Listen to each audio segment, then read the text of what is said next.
無事にお買い物も終わったので、ちょっと近くのカフェで、一息つこうと思っています。しかも、すごい急にお日様が出てきたから、もうこれは絶好のチャンスとテラス席でこれから一杯いただきます。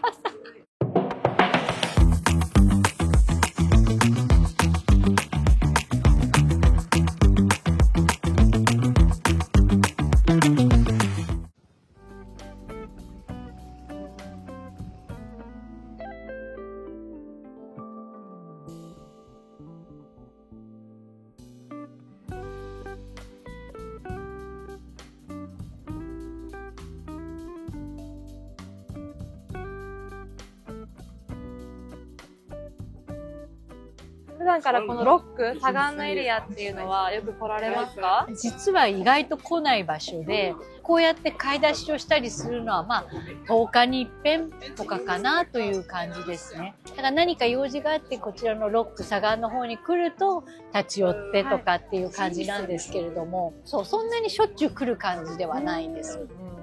でも来るとなんかちょっと贅沢な気持ちになる。だからもちろん目的があって来るんだけれども、なんとなくこうルボンマルシェの中を歩いて、なんかいいな、贅沢だなと思って、その贅沢な雰囲気を味わって、ラグオンエピスリーに行って、日常のお買い物とか、バター買ったりとかして、で、他の用事を済ませる。だから、ちょっとお土産用のチョコレートを買ったり、じゃあ自分のカフェを買ったりとか、そんな感じです。私の場合は住んでるのが右岸なので、どうしても川を渡るってね、川を渡るのその大した仕事じゃないんだけれども、でも、できれば用事をその時に済ませたいので、例えばバターがどうしても欲しいって言うと、じゃあバター買わなきゃ、これもやらなきゃ、じゃあこれもやろうって、なんかこう日にちを決めて、その2時間とかはこちらに来て、その用事を済ませるっていう。今回行かなかったんですけど、もうちょっと歩いたところにポアラーヌがあるんですね。で、私そこのもうサブレが大好きだから、やっぱりそっちにも行って買ってって、だからもう両肩にすごい荷物で、だいたい家にたどり着くというような。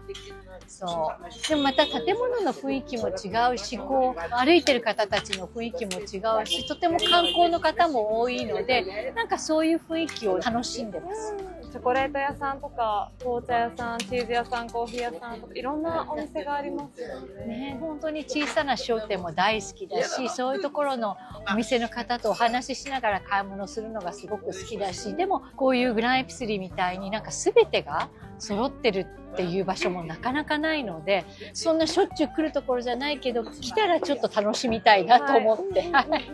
でもカフェって本当にあちらこちらにあるでしょ？私最初にパリに来た時の目的が、美味しいパンと美味しいカフェオレを飲みたいっていうのが目的で、その時にもう散々カフェ巡りをしたのね。で、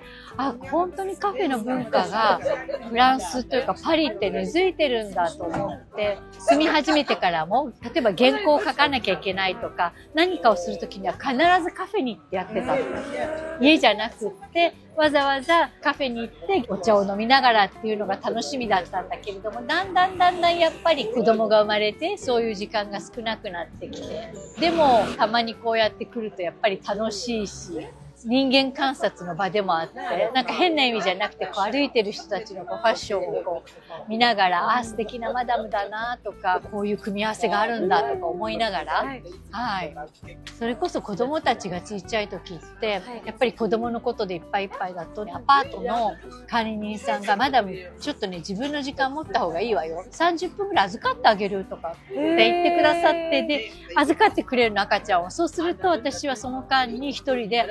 って言って、ちょっとカフェに行って、お茶して、30分とか1時間して帰ってきて、ありがとうって子供をピックアップして、なんかそういうのをね、周りの人たちが気にかけてくださるというか、なんかこう、一生懸命やってると、見てる人がいるんだっていう。で、それでなんか本当に子供たちがちっちゃい時は、近所に一人でふらーって行って本読んだり、もう何にもしないでお茶だけ飲んで帰るって、なんかそういうカフェの使い方もしてた時代もあります。今はなんか逆に言うと目的がないといかなくなってきてしまってるから、こうやってお買い物の合間だったり、そうアペロをしましょう。そうそう。だから子供を水泳に連れてって、で、そこのママたちと、じゃあ、子供たちが泳いでる間にちょっとキャッチアップしようよとかって、あ、いいよいいよとかって、そのプールのそばのカフェでお茶したり、まあ一杯飲んだりとか。カフェの面白いのって、友人といたり、一人でいたりすると、なんとなく隣の人たちと話をしたり、まあ、アペリティフの時もそうだったけれども、なんかこう、横の人たちと会話したりとかっていうことがよく起こるので、フランス人が話好きなのか、なんかそういう楽しさもある。そこで偶然お友達になったりなんてこともあるんですか？友達はさすがにないけれども、でも、一度レストラン、それカフェじゃなくてレストラン、レストランでお友達と二人でいたら、お隣の席のご夫妻がアメリカ人で、ちょうど数ヶ月後に日本に行くんだって話になって、あなたたちは日本人ですかって言われて、で、アメリカ人だけどとてもフランス語も上手だったから、なんか話しかけられて、なんかあまりガイドとかに出てないお店を教えてほしいんですけどって言われて連絡先をいただいて、後日一生懸命、ここは私が好きなお店だけど多分日本語メニューはないから何かヘルプがあったら連絡くれればとかって言ってメールして。お友達になったわけではないけど、なんかそんなやりとりがあったりとか。街を歩いていても急に褒められたりすることもありますし。とにかく人と会話をする機会が多いかも、パリにいると。話すのが好きなみんな好きよね。多分お店の人も好きだし、意外とこう人と関わることが多いかもしれない。今飲まれてるのは白ワイン。白ワインお願いしました。私白ワインとかシャンパーニュとか大好きで、美味しいよね。美味しいですね。本当に赤ワインを飲むとね、もう眠くなるので、赤ワインは好きだけれども、まあちょっとこう控えめにしないと、なんかレストランとかに出てくると飲んじゃうともう途中グラングランしてくるから、基本はシャンパーニュと白ワインかな。フランスは美味しいワインが結構飲みやすい。で、飲みやすいし、買いやすいお値段だから、なんか日常生活で本当に楽しむ時間が増える。なんかこう、敷居が高いものじゃなくってっていう。私も全然ワインとか詳しくないし、もうはっきり言って今は好きか嫌いか。本当に昔は自慢じゃないけど、田崎さんのワインスクールにも通ったし、東京の表参道にあるアカデミー・デュバンにも行ったし、でも結局あんなに一生懸命勉強したけれども、私の場合はもう好きか嫌いかと、あともうひたすら楽しんで飲むっていうところに行き着いてしまいました。でもね、もちろん基礎を知ってればもっと楽しめるけれども、こういうところでこう美味しく一人だったり誰か好きな人たちと一緒に飲めるのがもう最高という、本当ただののんべいになってしまって。お天気のいい日にテラスでいただく冷えた白ワインとかシャンパン、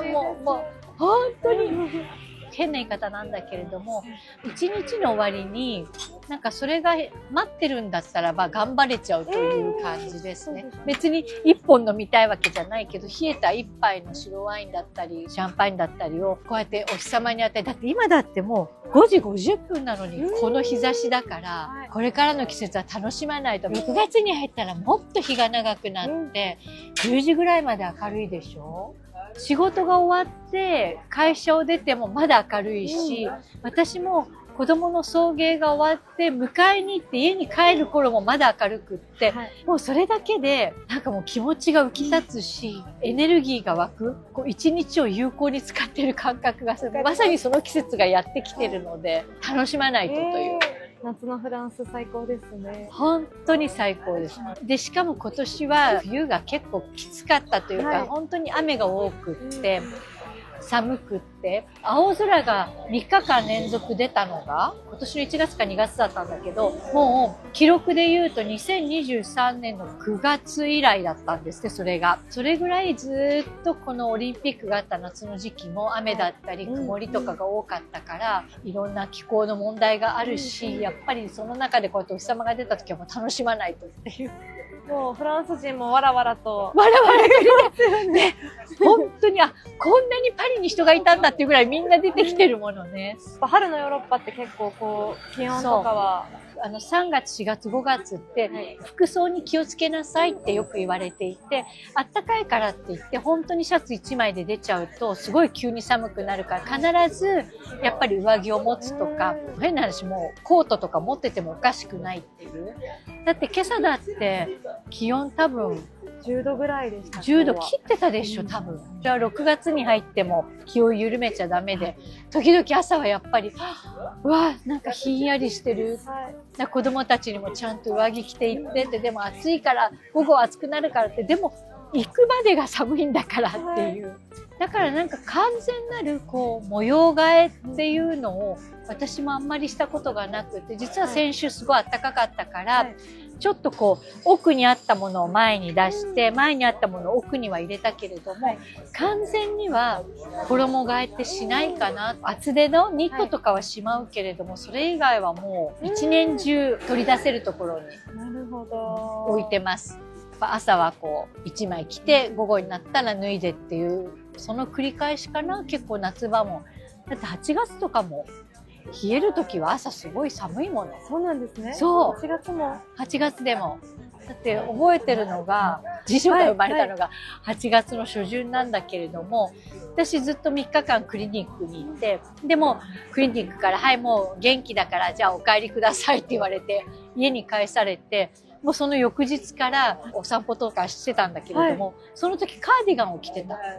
8月の初旬で。だから寒い時にはやっぱそういう波があるので、必ず完全なる衣替えじゃなく持ってた方がいいと思う。セーターとか。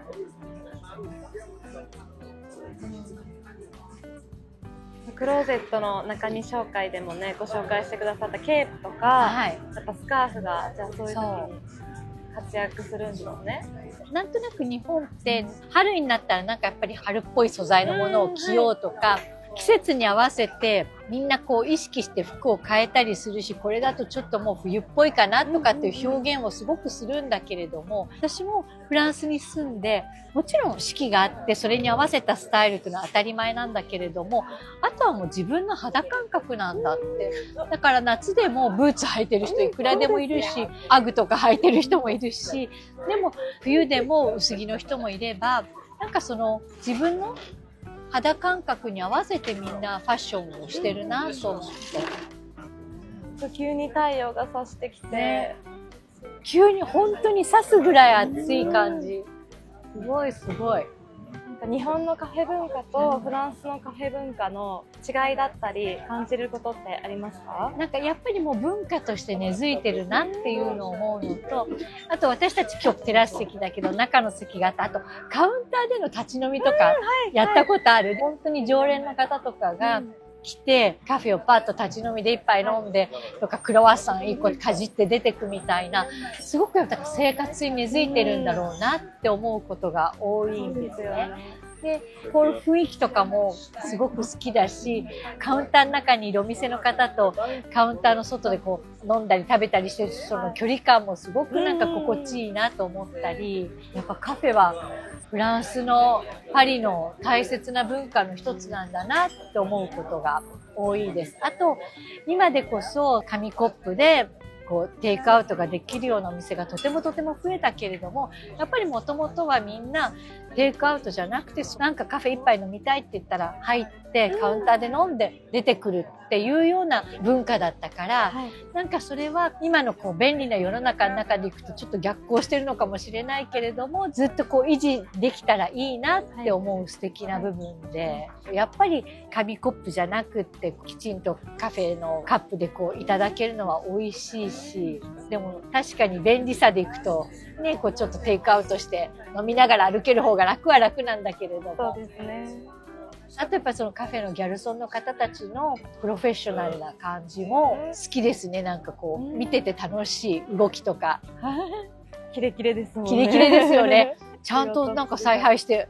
いろんなこと言うお客さんたちがいる中で上手にやってるなと思います。日本でもカフェ行かれることは多いですか？実は私お茶時間がご飯食べるよりも好きだったので、10代の頃から20代の頃も。なので、すごいいくつか行きつけの場所があったんですよ。だから仕事が終わってちょっと夜遅くてもお友達と待ち合わせしてお茶飲んだりとか。でもそういうところがことごとくなくなってしまったんですね、東京で。今はお茶しようとするとなんか予約をしなきゃいけないとかっていう風になってきてるので、逆にすごく敷居が高くなってしまってます。もちろん友達とかと素敵なお店でお茶をしたい時には予約とかするんだけれども、待ち合わせまで時間あるからちょっと一杯とかっていうところもなんか入ったらご予約はありますかとか言われると、なんかちょっと違うんだよねと思ってそう。なので、あれ全然お茶してないかも。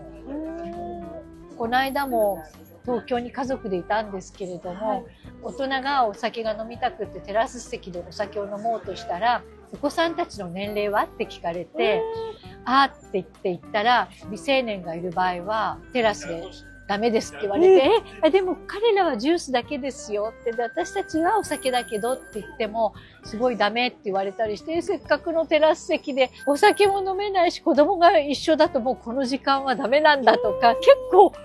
いろいろ難しいことになってるって、たまたま入ったお店がそうだったのかもしれないんですけど、なので全然お茶とかしてないです。なんかこう行きつけをまた作りたいと思いながら、行きつけがなくなってからもう十何年経っちゃってます。そうなんですね。パリだとそこら中にカフェがありますもんね。そうで、そこら中にあるし、お日様浴びたければテラスで、嫌だったら中でとか、お酒も飲めるし、軽食も食べられるしってすごくこう自由だなと思って。なのでこのカフェ文化はなくならないでほしい。もちろんこうテイクアウトで気軽に飲めるお店ができるのも嬉しいけれども、でもなんかこうギャルソンの人がいてサービスをするっていうこのキャフェの文化は美しい文化の一つとしてできればずっと